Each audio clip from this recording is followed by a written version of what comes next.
隨住越嚟越多內地個人遊旅客訪港，本港嘅酒店同賓館房間供不應求，喺旺季嘅時候就更加搶手啦。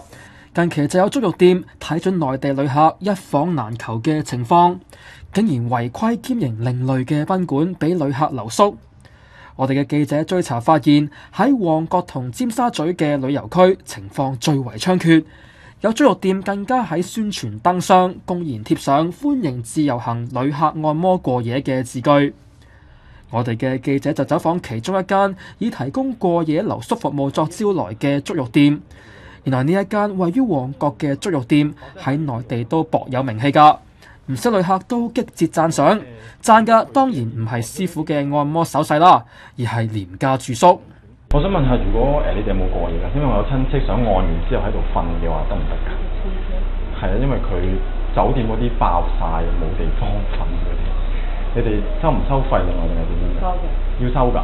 幾多錢啊？如果一晚嗰啲？300蚊一晚嘅。哦。佢兩母女嚟嘅。你哋嗰間房係咪可以兩張？哦。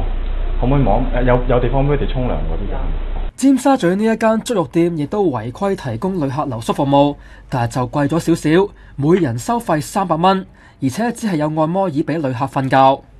我哋就呢兩間涉嫌違規提供留宿嘅足浴店查詢民政事務處，處方指呢兩間足浴店並冇申領旅館牌照，會跟進調查。有法律界人士就指，足浴店以收費形式提供留宿服務，即係屬於無牌經營旅館，一經定罪，最高刑罰係罰款20萬同埋入獄2年。ONTV 東方電視新聞台報導。